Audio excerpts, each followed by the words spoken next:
ప్రియమైన దేవుని వల్లరా ఈరోజు ఒక అంశాన్ని మీ ముందు ఉంచాలనుకుంటున్నాను. అదేంటంటే ఆయా తరాలలో మరుగై ఉన్నటువంటి భక్తులు, అంటే మరుగైపోయిన భక్తులు, అంటే పైకి హైలైట్ అవ్వరు వాళ్ళు, పైకి వాళ్ళు హైలైట్ అవ్వరు, అంటే పైకి కనిపించరు వాళ్ళు. కానీ వాళ్ళు మంచి సేవ చేసిన వాళ్ళే, గొప్ప సేవ చేసిన వాళ్ళే, ఉన్నతమైన సేవ చేసిన వాళ్ళే, కానీ పైకి కనిపించరు. ప్రియమైన దేవుని వల్లరా ఈరోజు మేము సేవ చేస్తున్నామంటే ఇదిగోండి వెనక ఫ్లెక్సీలో మా ఇద్దరు ఫోటోలు కనపడుతున్నాయి. మేము ఒక్కరం ఈ పని చేయట్లేదు. ఇక్కడ ఈ పని జరుగుతుందంటే ఎంతమంది కష్టపడి ఉంటారు మీరు ఆలోచించండి. ఎంతమంది ప్రారంభం నుంచి ముగింపు వరకు, వంట దగ్గర నుంచి, స్టేజీ దగ్గర నుంచి, లైటింగు, మైక్ సెట్టు, పిలవటం, ఇవన్నీ ఎంతోమంది కలిస్తే ఇదిగో ఈ ఒక్కరోజు ఈ సభ అనేది జరుగుతుంది. కానీ పైకి కనిపించింది ఎవరు? మేమిద్దరమే అక్కడ.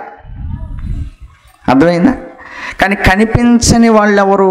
మీరంతా ఎంతో కష్టపడ్డారు, పని చేశారు, డబ్బులు ఇచ్చారు, ఏమండి, ఎంతో ఆలోచించారు, కష్టపడ్డారు, ఎంతో శ్రమ.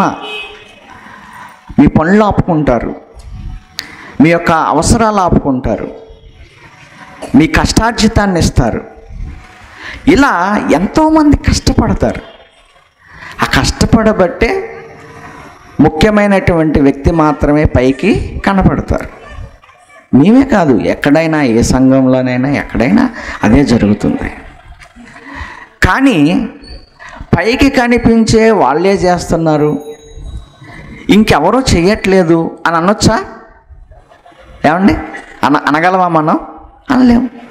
ఎందుకని? ఎంతోమంది కష్టపడితేనే ఆ సంఘము కానీ, లేదా ఆ యొక్క మీటింగ్ కానీ, ఏదైనా దేవుని కార్యక్రమం జరగాలంటే అదంతా కూడా జరుగుతుంది చక్కగా, ఎంతోమంది కష్టపడితే. అందుకే బైబిల్లో దేవుడు ఒక మాట రాయించాడు, ఒకసారి చూడండి. ఫిలిప్పీలకు రాసిన పత్రిక 4వ అధ్యాయం, మనందరికీ తెలిసిన మాటే, ఇప్పుడు అవసరం కనుక చదువుకుంటున్నాం. ఫిలిప్పీలకు రాసిన పత్రిక 4వ అధ్యాయము 3వ వచనాన్ని చదువుకుందాం. అవును, నిజమైన సహకారి ఆ స్త్రీలు క్లెమెంతుతోను నా ఇతర సహకారులతోను నేను సువార్త చేస్తున్నప్పుడు ఈ సువార్త పనిలో నాతో కూడా ప్రయాసపడిన వారు. ఎవరితో కూడా ప్రయాసపడ్డారటండి? పౌలు గారితో పాటు ప్రయాసపడ్డారంట. నాతో పాటు వాళ్ళు ప్రయాసపడ్డారు. నాతో పాటు ప్రయాసపడ్డారు గనుక ఆ సహకారుల పేర్లు జీవ గ్రంథమందు రాయబడి ఉన్నవి అని రాయబడింది. అంటే సహకారుల పేర్లు కూడా ఎక్కడుంటాయి? జీవ గ్రంథంలో ఉంటాయి. సువార్త కోసం సహకరించిన సహకారుల పేర్లు. కేవలం వాక్యం చెప్పేవాళ్ళే గొప్పవాళ్ళు, కేవలం వాక్యం చెప్పే వాళ్ళ పేర్లే జీవగ్రంథంలో ఉంటాయి, కేవలం వాక్యం చెప్పేవాళ్ళే దేవుని పనిలో ఉన్నట్టు అని ఎప్పుడు అనుకోమాకండి. ప్రియమైన దేవుని వల్లరా మనం సువార్త పనిలో సహకరించిన మన పేర్లు ఎక్కడ ఉంటాయట? జీవగ్రంథంలో. ఎంతోమంది పైకి కష్టపడుతూ ఉంటారు, కానీ ఎంతోమంది సహకరిస్తుంటేనే ఆ పనులు అనేవి ముందుకు వెళ్ళగలుగుతూ ఉంటాయి. అందుకే దేవుడు చెప్పాడు, నాయన పైకి కనిపించే మీరే కాదు, పైకి కనిపించకుండా మీకు సహకరిస్తున్నారే ఆ సహకారుల పేర్లు కూడా ఎక్కడుంటాయి? జీవ గ్రంథంలో ఉంటాయి. ఇప్పుడు చెప్పండి, సువార్త పనిలో, సంఘ పనిలో, ఏమండి, దేవుని పనిలో ఎవరు సహకరించినా ఆ సహకారుల పేర్లు ఖచ్చితంగా ఎక్కడ ఉంటాయని బైబిల్ని బట్టి మనం నమ్మాలి? జీవగ్రంథంలో. వాక్యం చెప్పేవాళ్ళే కాదు, అందరూ వాక్యం చెప్పటమే కాదు, అందరూ వాక్యం చెప్తాంట. ఏమండి, అందరూ వాక్యం చెప్తా. అందుకే దేవుడు ఏమన్నాడంటే, నాయన కొందరు అపోస్తులు, కొందరు బోధకులు, కొందరు ప్రవక్తలు, కొందరు పరిచర్య చేసేవారు, కొందరు ఇలా కొందరు మనంతా అవయవాలం అని అన్నాడు. మనమంతా ఎవరమే? అవయవాలం. అవయవాలన్నీ ఒకే పని చేస్తాయా, రకరకాల పనులు చేస్తాయా? మీరు చెప్పాలా? కన్ను చేసే పని కన్ను చేస్తుంది. ఇక మిగిలిన అవయవాలన్నీ కన్నులాగే చూస్తాయా? అదే దేవుడు బైబిల్లో రాయించాడు చాలా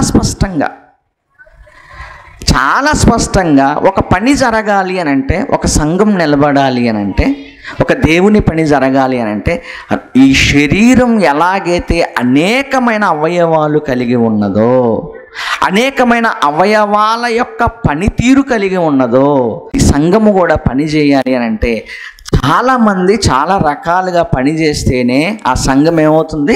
అభివృద్ధి చెందుతుంది. ఇచ్చేవాళ్ళు ఇస్తుండాలి, కష్టపడేవాళ్ళు కష్టపడుతుండాలి, చెప్పేవాళ్ళు చెబుతుండాలి, ఏమండి, సహకరించేవాళ్ళు సహకరిస్తూ ఉండాలి. అయితే ఒకటి గుర్తుపెట్టుకోండి, అందరి పేర్లు ఎక్కడ ఉంటాయి? జీవగ్రంథంలో ఉంటాయి. ఇంకా అక్కడ ఉంటే చాలు. మనం ఏం చేస్తే ఏముంది? అవునా కదా? మనం ఏం చేస్తే ఏముంది? అక్కడ ఉంటే చాలు మనకి. ఎక్కడ? జీవగ్రంథంలో. జీవగ్రంథంలో పేరు లేకపోతే ఏమైందండి? ఇక్కడ మా దగ్గర మరి ఆధార్ కార్డులో ఉంది పేరు, లేకపోతే మున్సిపాలిటీలో ఉంది మా పేరు, లేకపోతే పంచాయతీలో ఉంది మా పేరు. ఆడుంటే ఏంది, లేకపోతే ఏంది అనుకుంటున్నారా? జీవగ్రంథంలో ఎవరిని పేరేనను లేకపోతే వాడిని తీసుకెళ్ళి ఎక్కడ పడేయమన్నాడు? అగ్నిగుండంలో. అందుకని ఇక్కడ పంచాయతీలో ఉన్నా లేకపోయినా పర్వాలా, మున్సిపాలిటీలో పేరున్నా లేకపోయినా పర్వాలా, ప్రభుత్వం ఇల్లు ఇస్తాయి కదా, ఇచ్చే లిస్టులో నీ పేరున్నా లేకపోయినా పర్వాలా, కానీ ఒక చోట మాత్రం ఖచ్చితంగా ఉండాలి. ఏదా చోటు? జీవగ్రంథంలో. ఒకసారి చదువుదాం ఆ మాట. ప్రకటన గ్రంథం చూడండి ఒకసారి ప్రియమైన దేవుని వాళ్ళారా. ప్రకటన గ్రంథం 20వ అధ్యాయము 15వ వచనం. ఎవని పేరైనను అంటే ఖచ్చితంగా దేవుడు పరలోకానికి ఎవరినైనా తీసుకోవాలి అని అంటే ఖచ్చితంగా ఎవని పేరైనను జీవగ్రంథములో రాయబడవలసిందే. జీవగ్రంథంలో ఆ పేరు లేకపోతే వాడు అగ్నిగుండంలో పడవేయబడు. ఇప్పుడు చెప్పండి, మనం చనిపోయిన తర్వాత పరలోకానికి వెళ్ళాలంటే దేవుడు లిస్టు చూస్తాడు. ఒక లిస్టు గ్రంథం ఓపెన్ చేయమంటాడు. ఆ గ్రంథంలో ఈడి పేరుందా, ఈవిడి పేరుందా చూస్తాడు. ఆ పేరుందా, ఆ రైట్. అర్థమైందా? పేరు లేదా ఎక్కడికి పంపించేస్తాడు? అగ్నిగుండానికి. అర్థమైందండి? అంటే ప్రియమైన దేవుని వల్లరా మన పేరు జీవగ్రంథంలో ఉండాలంటే తప్పనిసరిగా దేవుని పనిలో సహకారులుగా అందరూ ఉండాలి. ఆయన చేస్తాడులే, ఆయన పని అది, ఈవిడి చేస్తుందిలే, ఈవిడి పని ఇది, మనకెందుకు అని ఎప్పుడు అనుకోకండి. శరీరంలో ఏ అవయమైనా పని చేయకపోతే ఉంటే ఏంటి, లేకపోతే ఏంటి చెప్పండి. అర్థమైందా మీకు? శరీరంలో ఏ అవయమైనా పని చేయకపోతే ఆ అవయవం ఉంటే ఏంటి, లేకపోతే ఏంటి? అవునా? కాలు పని చేయలేదు, ఉంటే ఏంటి, లేకపోతే ఏంటి? శరీరంలో అది అవసరం లేదు, తీసేసినా అవసరం లేదు, ఎందుకంటే ఉన్న పని చేయదుగా. కాబట్టి సంఘములో అందరూ కూడా జీవగ్రంథంలో మీ పేరు ఉండాలంటే దేవుని పనిలో మీరందరూ సహకారులుగా ఉండాలి. అర్థమైందండి? మీ పేరు అక్కడ ఉండాలి. అక్కడ ఉండాలంటే మీ పేర్లు జీవగ్రంథంలో ఉండాలంటే ఈ భూమి మీద మీరు దేవుని పనిలో ఉండాలి. కనుక ఏదో పైకి కనబడుతున్న వాళ్ళే భక్తులు, పైకి కనబడిన వాళ్ళు భక్తులు కాదు, ఇంకెవరూ లేరు అనేటువంటి ఒక భ్రమలో చాలామంది ఉంటున్నారు. అందుకని ఈ అంశం చెప్పాలనుకుంటున్నాను నేను. ప్రియమైన కొన్ని విషయాలు బైబిల్ నుండి చూపించాలనుకుంటున్నాను. ఏమంటే ఒకసారి రోమాపత్రిక చూద్దాం. రోమాపత్రిక చూడండి ఒకసారి 16వ అధ్యాయం. రోమాపత్రిక 16వ అధ్యాయము మనం చూడగలిగితే రోమాపత్రికలో 1వ అధ్యాయం నుంచి 21వ అధ్యాయం వరకు, 1 నుంచి 21 వరకు కూడా పౌలు గారి సేవలో ఎవరెవరు నాకు ఏ ప్రాంతాలలో నాకు వాళ్ళు సహకరించారు అనేది లిస్ట్ చెప్పాడు అక్కడ. బాగా ఆలోచించండి, మీరు తర్వాత చదువుకోండి. రోమాపత్రిక 16వ అధ్యాయము 1 నుంచి 21 వచనాలలో పౌలు గారు తన సువార్త పరిచర్యలో ఎవరెవరు నాకు సహకరించారు అనే పేర్లు ఇక్కడ రాయబడ్డాయి. ఇక్కడ రాయబడిన ఈ పేర్లు బాగా వినండి.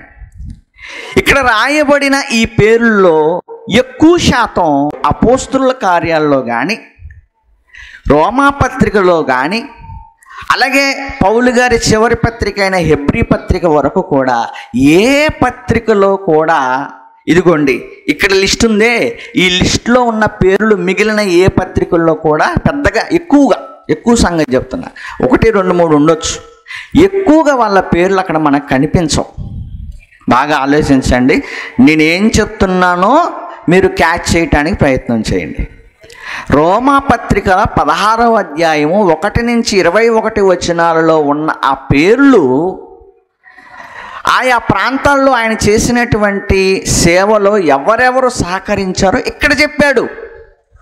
అపోస్తుల కార్యాల్లో లేవు, కొరింథీ పత్రికలో లేవు, ఇక చివరి పత్రిక అయిన హెబ్రీ పత్రికలో కూడా వీళ్ళ పేర్ల ప్రస్తావన లేదు. ఉన్నాయి, కొన్ని ఉన్నాయి అంతే, ఎక్కువ మాత్రం లేవు. ప్రియమైన దేవుని వల్లరా, అంటే ఇక్కడ రాయకపోతే మనకు తెలిసిద్దా? పౌలు గారు రోమాపత్రిక 16వ అధ్యాయంలో ఇదిగో నాకు ఈ ప్రాంతంలో వీళ్ళు సహకరించారు, ఆ ప్రాంతంలో వాళ్ళు సహకరించారు, ఆ ప్రాంతంలో వాళ్ళు సహకరించారు అని ఇక్కడ కానీ రాయలేదు అనుకోండి, మనకు తెలిసిద్దా? తెలీదు. బాగా ఆలోచించండి, తెలీదు. తెలియనంత మాత్రాన ఇక పౌలు గారు ఒక్కడే ఎరగదీశాడు అనుకుంటున్నారు ఏంటి? ఏమండి? తెలియనంత మాత్రాన పౌలు గారు ఒక్కడే బీభత్సమైన సేవ చేశాడు అనుకుంటున్నారా? ఆయనకి ఎంతోమంది సహకరించబట్టే ఆయన సేవ చేశాడు. గుర్తుపెట్టుకోవాలి మీరంతా. ఎంతమంది నాకు సహకరించారో ఇక్కడ లిస్టు రాశాడు. లిస్టు రాయకపోతే మనకి తెలియదు. పై కనపడుతుంది ఎవరు? పౌలు గారు. పై కనపడుతుంది ఎవరు? పేతురు గారు. పై కనపడుతుంది ఎవరు? యోహాను గారు.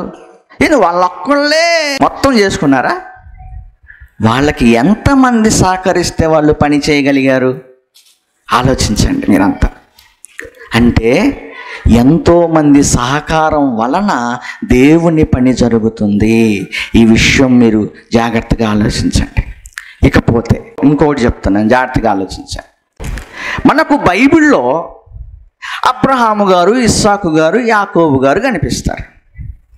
అబ్రహాము, ఇస్సాకు, యాకోబు మనకి ఆది కాండంలో వాళ్ళే కనిపిస్తారు. Main persons. ముఖ్యంగా మనకి ఎవరు కనిపిస్తారు? అబ్రహాము, ఇస్సాకు, యాకోబు. అంతకుముందు నోవాహు, అది తీసేస్తే తర్వాత సంగతి చెప్తున్నా. అబ్రహాము, ఇస్సాకు, యాకోబుల గురించే మనకి ఎక్కువగా హైలైట్ అవుతుంది మనకి ఆది కాండంలో. బాగా ఆలోచించండి. కానీ అదే కాలానికి చెందినవాడు యోబు గారు. అర్థమైందా? బైబిల్లో మనకి యోబు గ్రంథం అని ఉందే, ఆ యోబు గ్రంథం అనేటువంటి ఆ గ్రంథంలో ఉన్న యోబు గారు కానీ, ఆ గ్రంథంలో ఉన్న అతని స్నేహితులు కానీ ఎవరి కాలానికి చెందిన వాళ్ళు అనుకుంటున్నారు మీరు? అబ్రహాము, ఇస్సాకు, యాకోబుల సమకాలీన కాలానికి చెందిన వాళ్ళు. మీరెట్ట చెబుతారండి అని అంటారా? ఒకసారి బైబిల్ చూద్దాం, యోబు గ్రంథం చూద్దాం.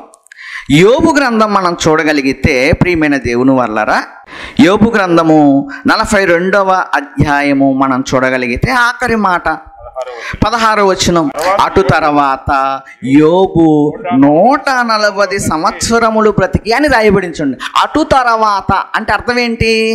ఇంతకు ముందు 42 అధ్యాయాల్లో జరిగిన చరిత్ర తరువాత యోబు గారు 140 సంవత్సరాలు బతికాడంట. ఎంతకాలం? 140. మరి అంతకుముందు చరిత్ర ఎంత జరిగింది? ఆయనకి పిల్లలు ఉన్నారు, ఆ పిల్లలు కూడా యవనస్తులు. అర్థమైందా? అంటే సుమారు 60 సంవత్సరాలు. 60 అటు తర్వాత 140, మొత్తం ఎంత? 200. సుమారు చెప్తున్నాను, ఒక 10 అటు ఇటు ఉండొచ్చు, మనకేం తెలుసు, లెక్కేసామేంది ఏమండి? ఇక్కడ రాయబడింది కాబట్టి లెక్కేసాం. అంటే సుమారు 200 సంవత్సరాలు. సుమారు 200 సంవత్సరాలు జీవించిన జీవితకాలపు మనుషులు బైబిల్లో ఎక్కడున్నారు అంటే అబ్రహాం గారు ఎన్ని సంవత్సరాలు బ్రతికాడు? 175 సంవత్సరాలు. మోషే గారి కాలానికి వచ్చేసరికి దేవుడు ఆయుష్ని ఎంత తగ్గొట్టేశాడు? 70, అధిక బలం ఉంటే 80. ఎప్పుడది? మోషే గారి కాలానికి. ఎందుకంటే ఆ కీర్తన రాసింది లేదా ఆ ప్రార్థన రాసింది మోషే గారు కాబట్టి. అంటే మోషే గారి కాలానికే ఆయుష్ కాలం ఎంతవరకు వచ్చేసింది? 80. అంటే ఈయన యోబు గారు సుమారు 200 సంవత్సరాలు బ్రతికాడంటే ఈయన ఎవరి కాలానికి చెందినవాడు? అబ్రహాముకు ముందు కావచ్చు, లేదా అబ్రహాము ఆ సమకాలీన కాలంలో యోబు గారు బ్రతికాడు. బాగా వినండి. కానీ యోబు గారి గురించి ఆది కాండంలో ఎక్కడైనా మీకు కనబడిందా? చెప్పాలి మీరు. కనబడిందా? ఎక్కడ కనపడదు ఆయన పేరు. ఆది కాండంలో ఎక్కడ ఆయన పేరు కనపడదు. కానీ ఆయన ఏ కాలానికి చెందినవాడు? ఆ కాలానికే చెందినవాడు. మరి ఆ కాలానికి చెందిన, పోనీ అంతకు ముందు కావచ్చు, నోవాకు మొదటి ప్రారంభం నుండి వస్తుంది కదా లైన్గా. హేబేల్ అన్నాడు, తర్వాత ఇంకెవరు? నోవాహు, తర్వాత ఇంకెవరు? ఇంకా తర్వాత కనిపించేది అబ్రహాము, ఇస్సాకు, యాకోబు, చివర కనిపించేది యోసేపు. అదే కదా ఆది కాండంలో మనకు కనిపిస్తారు వాళ్ళంతా. అంటే యోబు గారు ఆ కాలానికి చెందినప్పటికీ, అర్థమైందా? యోబు గారి గురించి ఆది కాండంలో ఉందా? చెప్పండి, ఉందా? లేదు. లేదంటే అర్థమేంటి? ఇక ఆ కాలంలో వాళ్ళే ఉన్నారు అని అనుకుంటున్నాం కదా మనం. అబ్రహామే ఉన్నాడు, ఇస్సాకే ఉన్నాడు, యాకోబే ఉన్నాడు, నోవాహే ఉన్నాడు అని అనుకుంటున్నాం కదా. కానీ ఇక్కడికి వచ్చేసరికి ఆ కాలంలో యోబు గారు కూడా ఉన్నాడు. ఆ కాలంలో భూమి మీద నీతిమంతుడుగా, యథార్థవంతుడుగా యోబు గారు కూడా ఉన్నాడు. యోబు గారే కాదు, యోబు స్నేహితులు కూడా మహామేధావులు. దేవుని యందు అసలు వాళ్ళ మాటలు చూస్తే మతిపోద్ది. ఒక ఎలీఫజు మాటలు చూసినా, ఒక బిల్దదు మాటలు చూసినా, మరొక స్నేహితుల మాటలు చూసినా, వాళ్ళ మాటలు, వాళ్ళ దేవుడి పట్ల వాళ్ళు చూపించేటువంటి విధానము, అవన్నీ చూస్తే మతిపోద్ది. అంటే అంత గొప్ప దేవుడి పట్ల అంత గొప్ప జ్ఞానం కలిగిన వాళ్ళు ఆ రోజుల్లోనే ఉన్నారు. కానీ వాళ్ళ గురించి ఆది కాండంలో ఉందా? లేదు. ఆది కాండంలో లేకపోయేసరికి మనం ఏమనుకుంటాం? ఇంకెవరు లేరేమో అనుకుంటాం, వాళ్ళే ఉన్నారేమో అనుకుంటాం. అవునా కదా? ఇప్పుడు మీరు బాగా ఆలోచించాల. అంటే ఆయా తరాలలో కొంతమంది భక్తులు మరుగైపోయారు. అసలు యోబు గ్రంథం ఎంత జ్ఞానమో తెలుసా? ఎంత జ్ఞానాన్ని ఉపయోగించారో తెలుసా వాళ్ళు? ఏమండి, శాస్త్రానికి తెలియని సంగతులు చెప్పారు. యోబు గ్రంథంలో శాస్త్రానికి తెలియని సంగతులు చెప్పారు. ఒకసారి మనం ఆలోచిస్తే చూడండి ఒకసారి. ఏమండి, యోబు గ్రంథము 9వ అధ్యాయము 6వ వచనం. యోబు గ్రంథము 9వ అధ్యాయము 6వ వచనం ఒకసారి మనం చదువుకోగలిగితే, ప్రియమైన దేవుని వల్లరా, భూమిని దాని స్థలములో నుండి కదిలించువాడు ఆయనే. అంటే భూమి తిరుగుతుంది. ఈ మాట ఎవరు చెప్తున్నారు? యోబు గారు చెప్తున్నారు. యోబు గారు ఎలాంటి విషయాలు చెప్తున్నాడు, ఎలాంటి పరిజ్ఞానంతో చెప్తున్నాడు, ఎంత విశ్వరహస్యాలు చెప్పారనుకుంటున్నారు యోబు గ్రంథంలో? ఏమండి, భూమి కదులుతుంది అన్నాడు చూడండి. భూమి, ఆ మాట చదవండి. భూమిని దాని స్థలములో నుండి కదిలించువాడు ఆయన. అంటే భూమి తిరుగుతుందా లేదా? తిరుగుతుంది. ఇది ఎప్పుడు చెప్పారు? క్రీస్తు శకంలో. ఏమండి, కోపర్నికస్ అనేటువంటి శాస్త్రవేత్త క్రీస్తు శకంలో చెప్పాడు ఆయన. కానీ క్రీస్తు పూర్వమే 1800 సంవత్సరాల్లో బ్రతికినటువంటి యోబు అనేటువంటి మహాభక్తుడు నోట విశ్వరహస్యాలు వచ్చినాయి. ఇలాంటివి చాలా ఉన్నాయి. ఏమండి ఆ రోజుల్లో వాళ్ళు ఎంత భయభక్తులు కలిగి ఉన్నాడు యోబు అని అంటే, ఏమండి అసలు వండర్ఫుల్ అండి. ఆ రోజుల్లో ఆజ్ఞలు లేని ఆ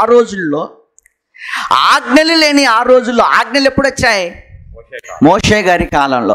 ఆజ్ఞలు లేని ఆ రోజుల్లో వాళ్ళు ఎంత నీతిగా బతికారో, ఎంత యథార్థంగా బతికారో యోబు గ్రంథంలో రాయబడింది. అంటే ఇంత నీతిమంతులు ఆ రోజుల్లో ఉన్నారా? ఉన్నారు. మరి ఆది కాండంలో ఎందుకు రాయలేదు దేవుడు? చెప్పండి, ఎందుకు రాయలేదు? కానీ ఉన్నారా? ఉన్నారు. ఎక్కడ తెలిసింది మనకు ఉన్నారని? ఇక్కడ తెలిసింది. అక్కడ ఎందుకు రాయలేదు అంటే, ఆయా తరాలలో భక్తులైన వాళ్ళు భూమి మీద ఉన్నారు. భక్తుల కాలంలో ఇంకా భక్తులు ఉన్నారు, కానీ రాయబడలేదు. అర్థమైందా? మరొక విషయం చెప్తే జాగ్రత్తగా ఆలోచించండి. లూకాసు వార్త 16వ అధ్యాయం. లూకాసు వార్త 16వ అధ్యాయం మనకు కొట్టిన పిండి. ఏమండి ఆ కొట్టిన పిండిలో నుంచి ఒక మాట చూద్దాం. లూకాసు వార్త 16వ అధ్యాయము.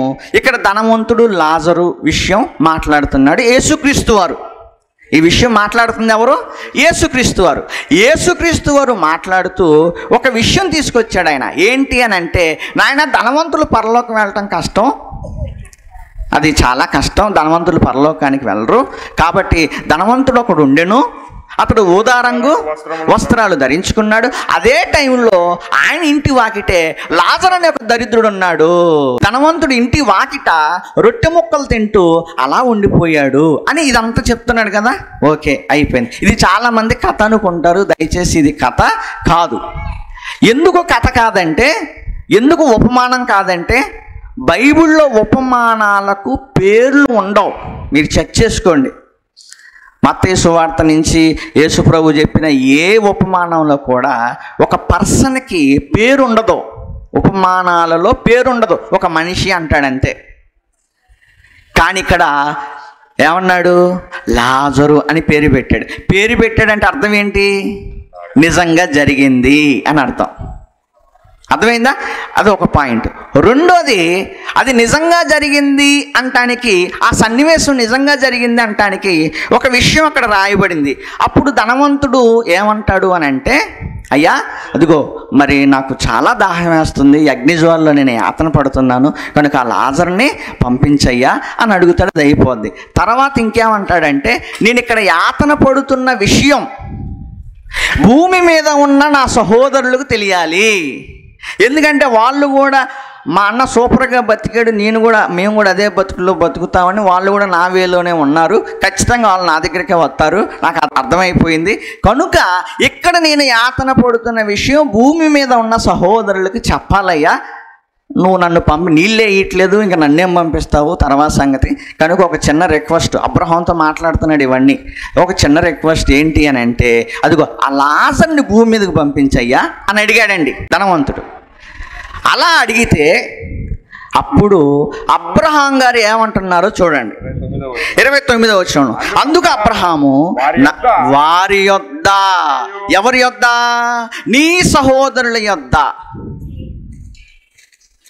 నువ్వున్న కాలం నీ సహోదరుల యొద్ద, వారి యొద్ద మోషేయు ప్రవక్తలు ఉన్నారు. ప్రవక్తలు కూడా ఉన్నారు. వారి యొద్ద ఎవరున్నారు? మోషే ఉన్నాడు, ప్రవక్తలలో ఉన్నారు. ఇప్పుడు మీరు బాగా ఆలోచించండి. ఏమండి మోషే గారి కాలంలో ఒక లాజరు అనే వ్యక్తి ఉన్నాడని మనకు తెలుసా? ఒక లాజరు అనే ఒక భక్తుడు ఉన్నాడు అనే విషయం మనకు తెలుసా? తెలీదు. ఎందుకు తెలీదు?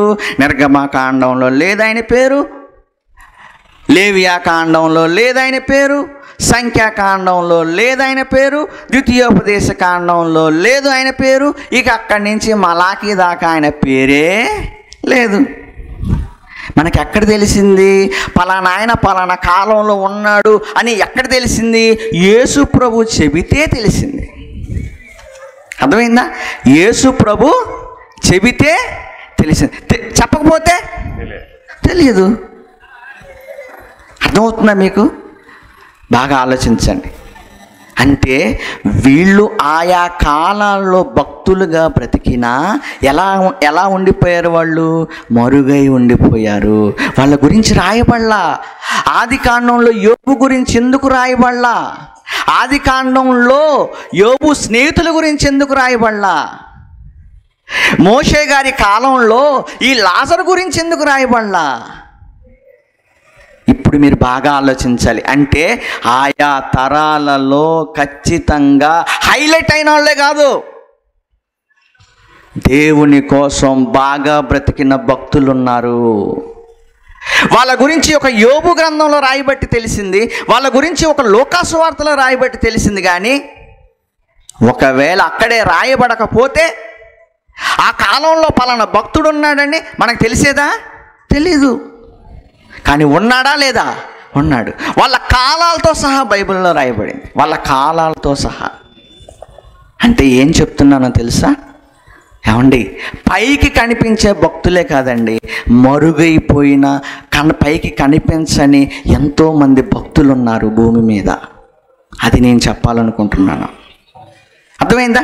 అది నేను చెప్పాలనుకుంటున్నాను. భూమి మీద ఎంతోమంది ఆయా కాలాలలో మరుగైపోయిన భక్తులు ఉన్నారు. పైకి హైలైట్ అవ్వలేదు, దేవుడు చెప్పలా, అవసరం లేదు అనుకున్నాడు, చెప్పలేదు. అర్థమైందా?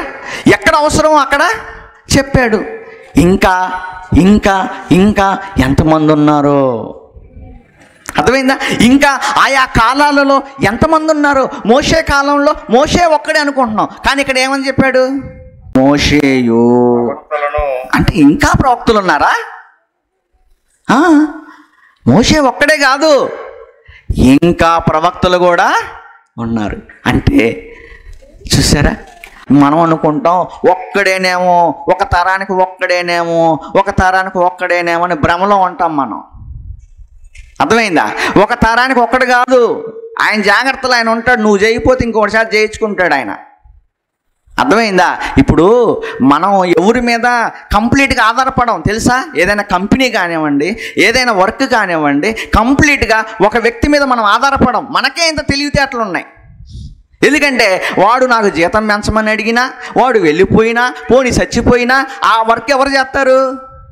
అందుకని మనం ఏం చేస్తాం? ఇద్దరు ముగ్గురిని ఆప్షన్లో పెట్టుకుంటాం. ఇద్దరు ముగ్గురిని ఆప్షన్లో పెట్టుకుంటాం. వీడు రాకపోతే వీడు వస్తాడు, వీడు చెప్పకపోతే వీడొచ్చి చెబుతాడు. అర్థమైందా మీకు? మనకే ఇంత తెలివితేటలుంటే దేవుడికి ఎన్ని ఉండాలి? దేవుడు కూడా ఆయా తరాలలో ఆయన కోసం బ్రతికిన భక్తులను అలా ఉంచుకున్నాడు. అలా అలా అలా అలా అలా ఉంచుకున్నాడు. వాళ్ళ గురించి చెప్పలా దేవుడు, ఎక్కడ చెప్పాలో అక్కడ చెప్పాడు. ఇంకా చెప్పని వాళ్ళు ఎంతమంది ఉన్నారో మనకి తెలీదు.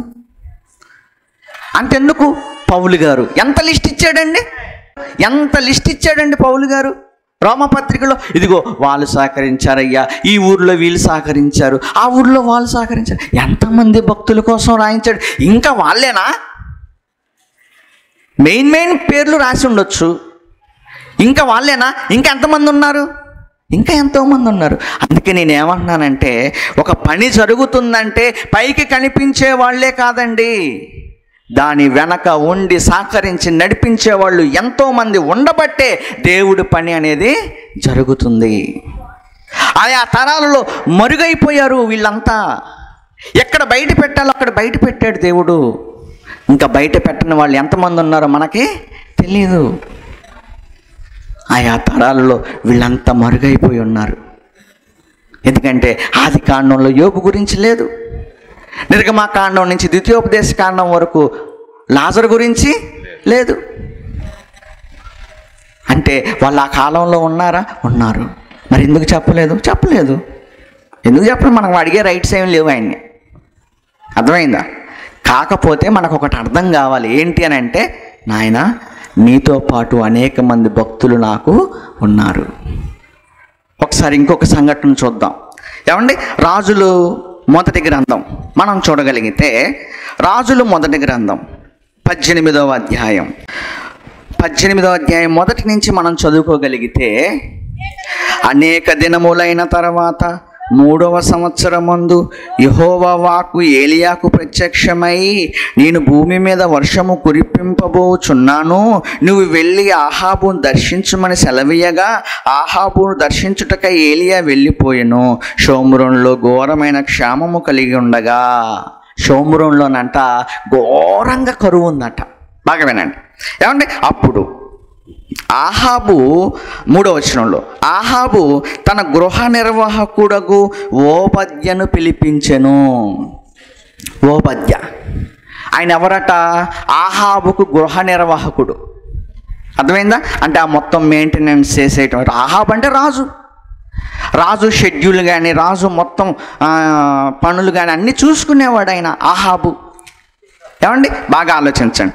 ఆహాబు గృహ నిర్వాహకుడు ఈ ఓబద్య. అయితే ఆయన గురించి ఏమని రాయబడింది? ఈ ఓబద్య యెహోవా యందు బహు భయభక్తులు గలవాడై. ఎలా ఉన్నాడట? బహు భయభక్తులు గలవాడై. మనం ఏలియా కాలంలో ఏలియానే ఉన్నాడు అనుకుంటున్నాం, ఎలీషా కాలంలో ఎలీషానే ఉన్నాడు అనుకుంటున్నాం, ఇంకొక ఆయన కాలంలో ఇంకొక ఆయనే ఉన్నాడు అనుకుంటున్నాం. కానీ ఏలియా కాలంలోనే బహు ఏమని రాయబడింది? బహు భయభక్తులట. బహు భయభక్తులు గలవాడై ఉన్న ఓబద్య. ఆయన గురించి ఏమని రాయబడిందో తెలుసా? ఆయన పని కూడా రాయబడింది. ఏమని రాయబడింది? యెజెబెలు యెహోవా ప్రవక్తలను నిర్మూలము చేయుచుండగా గుహలో 50 మందిగా 100 దాచి అన్నపానములిచ్చి వారిని పోషించెను. ఏం చేశాడటండి? యెజెబెలు తెలుసు కదా, ఆహాబు భార్య, రాక్షసి, దయ్యం, క్రూర మృగం. యెహోవా ప్రవక్తలను అందరినీ చంపుతుందండి. యెహోవా ప్రవక్తలను ఏం చేస్తుంది? చంపుతుంది. అలా చంపుతున్న పరిస్థితుల్లో ఒక 100 మంది బిక్కు మనుకుంటూ వాళ్ళ ప్రాణాలు అరచేతిలో పెట్టుకొని ఆమెకి చంపేస్తుందేమోనని అనుకుంటా ఉంటే ఈ ఓబద్య ఏం చేశాడో తెలుసా అండి? గుహల్లోనట 50 మందిని ఒక చోట 50 మందిని ఒక చోట దాచి, అర్థమైందా? వాళ్ళకి ప్రతిరోజు 100 మందికి రోజు భోజనం తీసుకెళ్ళి ప్రవక్తలకి భోజనం పెట్టేవాడటండి. ఎంత సేవ చేస్తున్నాడండి ఓబద్య. అందులో ఏమని రాయబడింది? బహు భయభక్తులు గడ. అంటే ఏలియా కాలంలో ప్రవక్తలు ఉన్నారు, ఏలియా కాలంలో బహు భయభక్తులు కలిగిన ఓబద్య ఉన్నాడు. మీరు బాగా ఆలోచించాలి. అంటే దేవుడు ఆయా కాలాలలో, మనం ఏలియా కాలంలో ఏలియానే అనుకుంటాం. మనం ఎంతమంది ఉన్నారు? ఎంతమంది సేవ చేస్తున్నారు? ఎంతమంది దేవుని కోసం బ్రతుకుతున్నారు? ఏమండి ఈరోజు మనం ఆలోచిస్తే అందరూ చాలామంది ఎక్కువగా ఏమనుకుంటున్నారు తెలుసా? నేనొక్కడే, నేను తప్ప వేరెవడెవడూ లేడు, నేనొక్కడనే కింగ్ని అని అనుకుంటున్నారు చాలామంది సేవకులు. అర్థమైందా?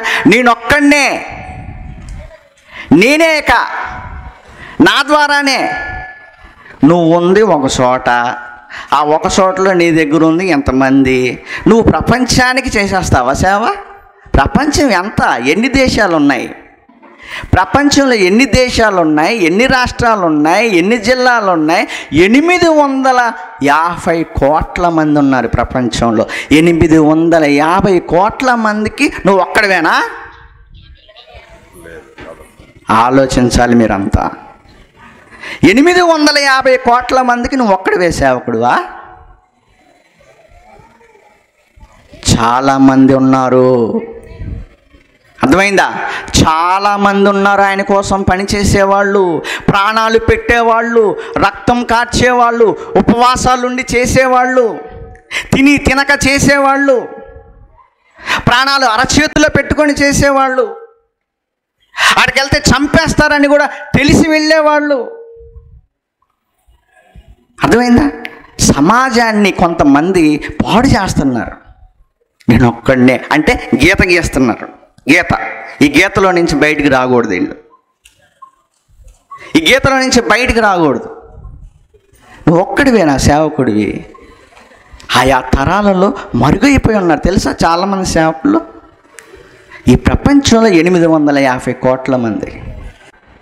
ఎన్ని రాష్ట్రాలు ఉన్నాయి నాయనా, ఎన్ని దేశాలు ఉన్నాయి నాయనా, వాళ్ళందరికీ సువార్త ఎలా వెళ్తుంది, వాళ్ళందరూ యేసుప్రభుని ఎలా నమ్ముకుంటున్నారు, ఎన్ని చోట్ల ఎన్ని కష్టాలు పడుతున్నారు సేవకులు. వీళ్ళందరూ ఏలియా లాంటి అమాయకుడు. ఎవరైతే నేను ఒక్కడనే ఉన్నాను అని చెప్పుకుంటున్నారో ఎవరైనా సరే, వీళ్ళందరూ ఎవరో తెలుసా? ఏలియా లాంటి అమాయకులు. ఏలియాకి ఏం జరిగిందో మీకు తెలియాలి. ఏలియా కూడా ఏమనుకుంటున్నాడు తెలుసా? నేను ఒక్కడనే ఉన్నాను అంటున్నాడు 19వ అధ్యాయంలో. 19వ అధ్యాయంలో ఏమంటున్నాడంటే, యెజబేల్ దెబ్బకు పారిపోయి, యెజబేల్ దగ్గరికి కంగు తిని, యెజబేల్ దెబ్బకి వణికిపోయి ఎక్కడో దాక్కొని, ఏంటి ఏలియా ఎక్కడున్నావు అని అడిగాడు. 19వ అధ్యాయం తర్వాత చదువుకోండి.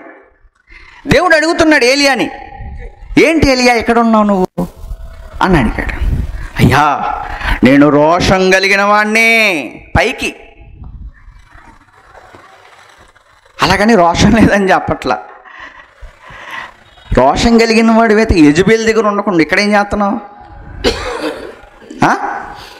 నేను రోషం కలిగిన దైవజనుడు, నేను ఒక్కడనే ఉన్నాను అంటున్నాడు.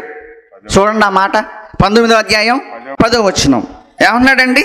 అతడు ఇశ్రాయేలు వారు నీ నిబంధనను త్రోసివేసి నీ బలిపీఠమును పడగొట్టి నీ ప్రవక్తలను ఖడ్గము హతము చేసి సైన్యములకు అధిపతియగు దేవునకు యెహోవా కొరకు మహారోషము గలవాడినై నేను ఒక్కడను మాత్రమే మిగిలి ఉండగా. ఏమంటున్నాడు? ఏలియా లాంటి అమాయకులు ఉన్నారు ఈరోజు సేవకుల్లో. నేను ఒక్కడనే ఉన్నాను, నేనే పీకేస్తున్నాను మొత్తం. ఏమండి? తప్పండి, తప్పు. నువ్వు ఒక్కడి వల్ల కాదు, నీ ఒక్కడి వల్ల ప్రపంచం బాగుపడదు. దేవుడికి చాలామంది కావాలి. అర్థమైందా? ఏమన్నాడండి? నేను ఒక్కడనే ఉన్నాను అంటున్నాడు. అప్పుడు ఆయన ఏమన్నాడు? మళ్ళీ అడిగాడు చూడండి ఒకసారి. మళ్ళీ అడిగాడు. అందుకు అతడు 14వ వచనం, అందుకు అతడు ఇశ్రాయేలు వారు నీ నిబంధన త్రోసివేసి నీ బలిపీఠలను పడగొట్టి నీ ప్రవక్తలను ఖడ్గము చేత హతం చేస్తున్నారయ్యా. సైన్యములకు అధిపతియగు దేవునకు యెహోవా కొరకు మహారోషం గలవాడినై నేను ఒక్కడును మాత్రమే మిగిలి ఉండగా వారు నా ప్రాణం తీయాలనుకుంటున్నారయ్యా అంటున్నాడు. అప్పుడు ఆయన ఏమన్నాడు తెలుసా? నేను ఒక్కడనే ఉన్నాను, ఒక తప్పు. రెండోది, నేను రోషం కలిగి ఉన్నాను, రోషం కలిగిన వాడు ఇక్కడ ఏం చేస్తున్నావు పారిపోయి వచ్చి, రెండో తప్పు. అప్పుడు దేవుడు ఏమన్నాడు తెలుసా? చూడండి అప్పుడు యెహోవా 15వ వచనంలో, అప్పుడు యెహోవా అతనికి సెలవిచ్చినదేమనగా, నీవు మరలి అరణ్య మార్గమున దమస్కునకు పోయి దానిలో ప్రవేశించి సిరియా దేశం మీద హజాయేలునకు పట్టాభిషేకం చేయుము. ఏమండి? 16వ వచనం, ఇశ్రాయేలు వారి మీద నింషి కుమారుడైన యోహూకు పట్టాభిషేకం చెయ్యి, ఇక నువ్వు పనికిరావు, యోహూను నిలబెడుతున్నాను పో అన్నాడు. ఏమన్నాడు? యెజబేలును చంపటానికి యోహూ నిలబడ్డాడు. యెజబేలును చంపటానికి ఎవరు నిలబడ్డాడు? యోహూని. వెళ్ళు, నువ్వు ఇక పనికిరావు కానీ వెళ్ళి యోహూకు పట్టాభిషేకం చేయి అన్నాడు. ఆ తర్వాత ఏమన్నాడు చూడండి, నీకు మారుగా ప్రవక్త అయి ఉండుటకు అబెల్మే హోలావాడైన షాపాతు కుమారుడైన ఎలీషాకు అభిషేకం చేయి. ఇక నీ పని అయిపోయింది, పరిగెత్తి వచ్చావంటేనే నీ పని అయిపోయింది. ఓ పని చేయి, వెళ్ళి ఎలీషాకు అభిషేకం చేయి.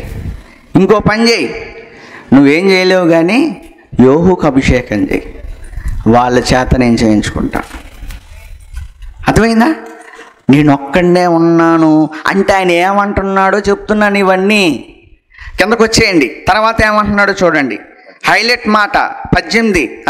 ఆయనను ఇశ్రాయేలు వారిలో ఏలియా నీకు ఒక విషయం తెలియాలి. ఏంటో తెలుసా?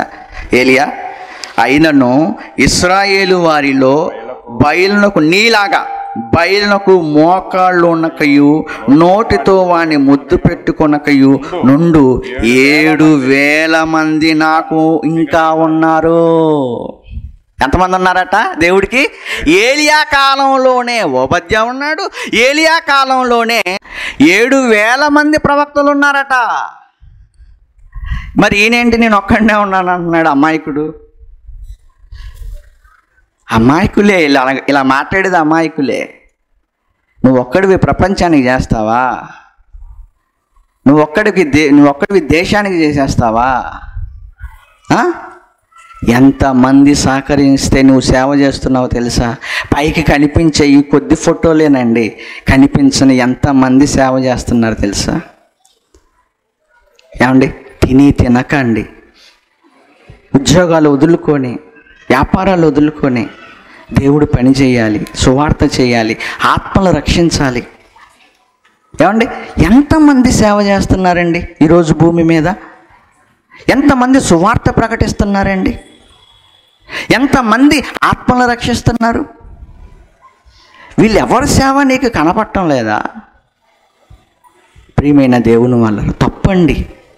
ఇంకెవరూ లేరు, నేను ఒక్కడనే ఉన్నాను అంటాం తప్పు. బైబిల్ ప్రకారంగా నేను చూపించాను కదా. ఇంకా ఏలియా నేను ఒక్కడనే ఉన్నానప్పుడు దేవుడు ఏమన్నాడు? 7,000 మంది ఉన్నారయ్యా, నువ్వు ఒక్కడు అంటావేంటి? 7,000 మంది ఉన్నారు. నాకు ప్రవక్తలుగా నీ స్థాయిలో, కింద స్థాయిలో కాదు, ప్రవక్తలు నీ స్థాయిలో నాకు ఎంతమంది ఉన్నారు? 7,000 మంది. ఆది కాండంలో యోబు కనపడ్డా? కనపడలేదు. నిర్గమాకాండంలో లాజరు కనపడ్డా? కనపడలేదు. హైలైట్ అవ్వాల, వాళ్ళు పైకి తీసుకురాలా, వాళ్ళ పేర్లు చెప్పలా దేవుడు. కానీ వాళ్ళు ఆ కాలంలో బతికారు దేవుడి కోసం, నీతిగా, గొప్పగా బతికారు. వాళ్ళు ఉన్నతంగా బ్రతికారు. వాళ్ళు దేవుని కోసం. వాళ్ళ గురించి దేవుడు మాట్లాడిన ప్రతి మాట ఎంత గొప్పదో తెలుసా? నా సేవకుడైనా యోబు సంగతి నువ్వు ఆలోచించావా?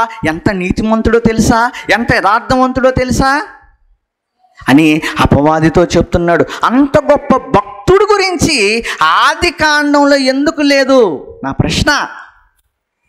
ఎందుకు లేదంటే అప్పుడు నాకు అర్థమైందండి. ఇవన్నీ ఆలోచిస్తున్నప్పుడు నాకు అర్థమైంది. ఏంటో తెలుసా? తరానికి ఒకడు కాదు, తరానికి ఒకడు కాదు, తరాలలో మరుగై ఉన్న భక్తులు చాలామంది ఉన్నారు. ఈరోజు ప్రపంచవ్యాప్తంగా ఎంతోమంది సేవ చేస్తున్నారు. అందులో మనం చిన్న సేవ. ఏమండి, చాలా చిన్న సేవ. నువ్వు ఒక్కడికి ప్రపంచాన్ని చెబుతావా? నేను ఒక్కడిని దిక్కు అంటావా? నేను ఒక్కడిని నమ్ముకోడు దేవుడు. అర్థమైందా? నువ్వు అమాయకంగా మాట్లాడటమే అవన్నీ. దేవుడు నిన్నొక్కడినే ఉంచుకుంటాను అనుకోడు. దేవుడు కోసం ఆయన సెట్ చేసేసుకుంటాడు. ఎక్కడ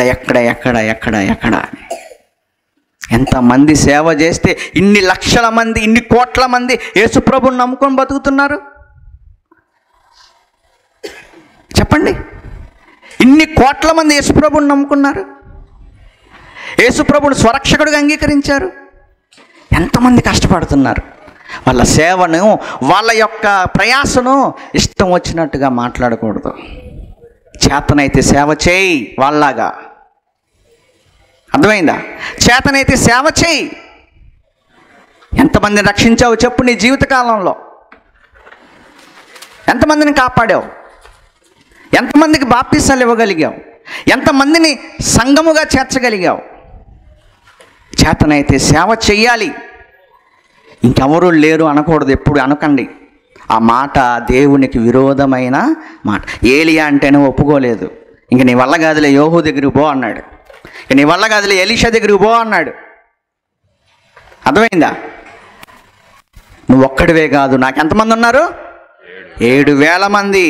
రోమపత్రిక 11వ అధ్యాయం 4వ వచనం చూడండి ఒకసారి. అతనితో దైవోక్తి ఏం చెప్పుచున్నది? బయలుకు మొక్కని 7,000 మంది పురుషులు నాకు శేషముగా ఉంచుకున్నా నేను. అర్థమైందా? నేను ఉంచుకున్నాను వాళ్ళనే. ఇదే నా చదువుకుందే. 7,000 మంది ఉన్నారా ప్రవక్తలు ఏలియా కాలంలో? అవును. వాళ్ళంతా బయటికి రాలేదు, బయటికి రారు. రావాలా ఏంటి?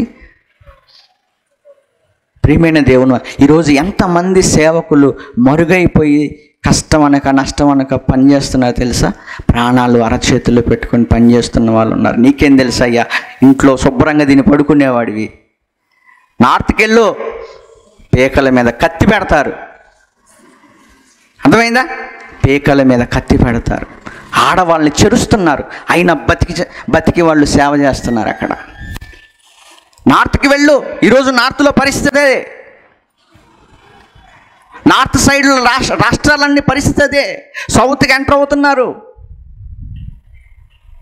కష్టాలు పెట్టడానికి. నార్త్లో వెళ్ళి సేవ చేస్తున్న వాళ్ళకి తెలుస్తుంది అక్కడ ఎంత కష్టాలు పడితే సేవ జరుగుతుంది అనేది. అర్థమైందా? యేసు ప్రభువుని నమ్మించడం అంటే ఎంత కష్టం, ఒక వ్యక్తి మారటం అంటే ఎంత కష్టం, ఒక వ్యక్తి దేవుడి దగ్గర రావటం అంటే ఎంత కష్టం. అవునా కాదా? ప్రపంచంలో నేనే ఉన్నాను అంటే ఈ మాటలన్నీ దేవుడికి ఏదో ఒక రోజు కోపం తెప్పిస్తాయి. గుర్తుపెట్టుకోండి. దేవుడికి కోపం తెప్పించబట్టే ఏలియాతో చెప్తున్నాడు, నువ్వు ఇక పనికిరావు, పో, యోహుని వెళ్ళి అభిషేకించు. యోహు చంపుతాడు యెజబెల్ని, నువ్వెందుకు పారిపోయి వచ్చావు ఇక్కడికి? యోహు చంపుతాడు యెజబెల్ని. అర్థమైందా? ఎల్లు ఎలీషాను అభిషేకించు, నీ తర్వాత అతను ప్రవక్తగా ఉంటాడు. నీ పని అయిపోయింది, నువ్వు ఇక పనికిరావు. ఒక్కడనే ఉన్నాను అనుకుంటున్నావు కదా, నాకు 7,000 మంది ప్రవక్తలు నేను ఏమంటున్నాను ఎంచుకున్నాను, ఉంచుకున్నాను, జాగ్రత్త పెట్టుకున్నాను జాగ్రత్తగా. ప్రియమైన దేవుని వాళ్ళరా, ఆలోచించండి. ఆయా కాలాల్లో మరుగైపోయిన భక్తులండి వీళ్ళంతా. అలాగే ఈరోజు కూడా ప్రపంచవ్యాప్తంగా క్రీస్తు ప్రకటింపబడుతున్నాడంటే, బాప్తిసాలు తీసుకుంటున్నారంటే, స్వరక్షకుడిగా అంగీకరిస్తున్నారంటే నువ్వు చేసావా? ఎవరు చేశారు? ఇవన్నీ ఎంతోమంది కష్టపడుతున్నారు, ప్రాణాలకు తెగించి అరచేతుల్లో పెట్టుకొని కష్టపడుతున్నారండి. వాళ్ళ కోసం అవసరమైతే ప్రార్థన చేయి. నీ నోటుకు వచ్చినట్టు మాట్లాడకూడదు, తప్పది. అది తప్పులు, ఆ తప్పులన్నీ నీ మీద పాపముగా చుట్టుకుంటాయి. ఎవరు లేరని ఎప్పుడు అనుకోమాకండి. ఎవరో ఒకరిని దేవుడు పెడతాడు. అర్థమైందా? ఎవరో ఒకరిని దేవుడు సెట్ చేస్తాడు. ఆల్రెడీ సెట్ అయిపోయి ఉంటారు. దేవుడు పని చేయటం మహాభాగ్యం అనుకోవాలే తప్ప, దేవుడు పని చేయటం ఇది ఒక వరం అనుకోవాలే తప్ప, ఏమండి, ఇతరులు చేస్తున్న దాన్ని దూషించటం, ఇతరులు చేస్తున్న దాన్ని అవమానించటం ఏం తెలుసు నీకు? నీకేం తెలుసు? ఎన్ని కష్టాలు పడి సేవ చేస్తానని తెలుసా? వాళ్ళ చరిత్రలోకి వెళ్ళి తొంగి చూసావా? తినక ఎంతమంది సేవ చేస్తున్నారు? ఉపవాసాలు ఉండి ఎంతమంది సేవ చేస్తున్నారు? ఏమండి, మరి ఒక చోటికి దేవుని నమ్మని ప్రాంతానికి వెళ్ళి సేవ చేస్తే అక్కడ ఉన్న వాళ్ళు ఎంత ఇబ్బంది పెడతారో తెలుసా నీకు? ఇవేమీ తెలియవు మనకి. మనకి తెలిసిన దాంట్లో మనమే బావిలో కప్ప అంటుకుంటుందంట, ఇదే ప్రపంచం అని. బావిలో కప్ప ఏమనుకుంటుంది? అది చిన్న బావి గుండ్రంగా ఉంటుంది, అందులో నువ్వు ఉన్నావు. కప్ప ఏమనుకుంటుందంట? ఇదే ప్రపంచం అంటదంట. బయటికి రా బావిలో నుండి, ప్రపంచం ఏంటో తెలిసిద్ది. అర్థమైందా? కనుక మనమే, నేనే అనే మాటలు వస్తే దేవుడు ఊరుకోడు. మరొకటి చెప్తున్నాను, అదేంటి అని అంటే, మనం సేవ చేస్తున్నామంటే మన వెనక ఎంతోమంది కష్టపడుతున్నారు. గుర్తుపెట్టుకోండి. వాళ్ళని మనం గౌరవించాలి. నేను ఇక్కడ నిలబడ్డాను అంటే నా వెనక ఎంతమంది కష్టపడితే నేను ఇక్కడ నిలబడగలిగాను చెప్పండి. చిన్న వాళ్ళ దగ్గర నుంచి పెద్దవాళ్ళ వరకు ఎంత కష్టపడితే, ఎంతమంది శ్రమిస్తే ఈ స్థాయిలో ఉండగలిగాం, ఈ స్థాయిలో చేయగలుగుతున్నాం. వాళ్ళందరూ భక్తులే కదా, అవునా? వాళ్ళందరూ భక్తులే. ప్రపంచంలో నువ్వు ఒకటివి, ఏ స్మాల్, అంతే. నీ పరిధిలో నువ్వు దేవుడు నీకు ఇచ్చిన సేవ నువ్వు చెయ్యాలి, అంతే. దేవుడు విస్తరింపచేశాడా? మంచిది. ఆ విస్తరణలో సేవ చేయాలి, అంతే. నువ్వు రాకముందు ఎంతమంది ఉన్నారు, నువ్వు వచ్చిన తర్వాత ఎంతమంది చేస్తున్నారు, నువ్వు చనిపోయిన తర్వాత ఎంతమంది చేస్తారు? అవునా? నేను చనిపోయిన తర్వాత ఎంతమంది చేస్తారు? బోల్డ్ మంది చేస్తారు. నేను ఉన్నప్పుడు ఎంతమంది చేస్తారు? బోల్డ్ మంది చేస్తారు. నేను రాకముందు, నీ పుట్టకముందు ఎంతమంది చేశారు? బోల్డ్ మంది చేశారు.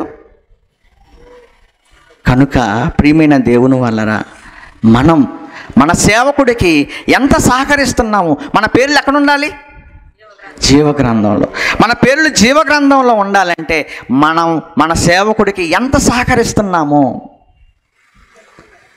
మనం అంతా సహకరిస్తున్నామా లేదా అనేది మనం ఆలోచించాలి. ఎందుకంటే జీవగ్రంథములో ఎవరి పేరైనా లేకపోతే ఎక్కడికి వెళ్ళిపోతారు? అగ్నిగుండం. అగ్నిగుండం వెళ్తారా? ఏమండి? అగ్నిగుండం వెళ్ళకూడదు కదా మనం. వెళ్ళకూడదండి ప్రియమైన దేవుని వల్లరా. కనుక మనం ఉన్న ఈ చిన్న జీవితం, మనకున్న చిన్న పరిస్థితులు, మనకున్న చిన్న సేవ దేవుడు దీవిస్తే విస్తారంగా చేస్తాం, లేకపోతే అంతవరకే చేసుకుంటాం. అర్థమైందా? కానీ నేను తప్ప ఇంకెవరూ లేరు అని మనం ఎప్పుడూ అనకూడదు. గుంటూరులో నేనే కింగ్ని అంటే ఏం బాగుంటుంది చెప్పు? ఏమండి, గుంటూరు మొత్తానికి నేనే కింగ్ని అంటే ఏమైనా బాగుందా? ఎంతమంది లేరండి. నేను అప్పుడప్పుడు అదే అనుకుంటాను, ఎంతమంది ఉన్నారు సేవ చేసి. నేను చేయకపోయినా ఎవరో ఒకరి చేత దేవుడు చేయించుకుంటాడు. నేనే తయారు చేస్తున్నాను కొంతమంది సేవకుల్ని, చక్కగా వాక్యం చెప్తారు. నేను లేకపోయినా వాళ్ళు చక్కగా సేవ చేస్తారు. నేనేనా ఏంటి? బోల్డ్ మంది ఉన్నారు. దేవుడు రేపుతాడు, నిలబెడతాడు, తన పనిని తాను చేయించుకుంటాడు. నేను చేయకపోతే ఇంకొకరి చేత దేవుడు చేయించుకుంటాడు. దేవుడి పని ఆగిద్దా? ఆగదు. నేను ఒక్కడిని అనుకోవచ్చా? నేను పిచ్చోడిని అంటారు. నేను అనుకుంటే నేను ఎవరిని? పిచ్చోడిని, అమాయకుడిని, దేవుడి సంగతి తెలియని వాడిని సరిగ్గా. దాని అర్థం అది. కనుక దేవుని వాళ్ళారా, బైబిల్ చదివేటప్పుడు అందులో ఉన్న సారాన్ని గ్రహిస్తున్నప్పుడు దేవుడు ఎవరి చేతనైనా తన పనిని తాను చేయించుకుంటాడు. ఆ అదృష్టం మనకు వచ్చిందనుకోండి, ధన్యులం. జీవగ్రంథంలో పేరు ఉండటానికి భూమి మీద మనం దేవుని పని చేయాలి.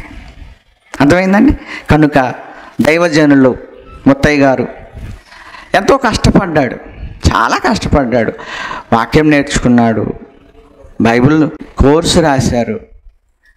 ఒక ప్రిన్సిపల్గా, దైవజనుడిగా, ప్రిన్సిపల్ అంటే మీకు అర్థం కాదేమో, అందుకే దైవజనుడిగా అంటున్నా. ఏమండి, ఒక దైవజనుడిగా, ఒక సేవకుడిగా, ఒక సంఘపు నాయకుడిగా దేవుడు ఆయన్ని దీవించాడు. అర్థమైందా? ఈ కొత్తపేటలో నేనే కింగ్నంటే, నేనేమో గుంటూరులోకి నేనే కింగ్నంటే ఏమంటే నవ్వుకుంటారు? నవ్వుకోరా? నవ్వుకుంటారు. దేవుడు కూడా అలాగే నవ్వుకుంటాడు. అర్థమైందా? కనుక మనకున్న పరిధిలో దేవుడు మనకిచ్చిన సేవ చెయ్యాలి నమ్మకంగా. ఒకవేళ నేను చేయలేదు అనుకోండి, నా కోసం ఎదురు చూడ్డా ఆయన, ఇంకొక ఆయన్ని రేపుకుంటాడు. అర్థమైందా? కనుక దేవుని వాళ్ళరా, మీరంతా దేవుని సేవ చేయండి. వాక్యం చెప్పటమే కాదు, సహకరించిన వాళ్ళ పేరు కూడా ఎక్కడ ఉంటాయన్నాడు? జీవగ్రంథంలో. సహకారం అంటే ఏంటి? మరి ఇదంతా పెట్టారంటే సహకారం కదా? సహకారమేనండి. కనుక అలాంటి ఒక సహకారాన్ని మనము అందించే వారంగా, జీవగ్రంథంలో మన పేర్లు ఉంచుకునే వారంగా మనము ప్రయత్నము చేయాలి. ఓకే.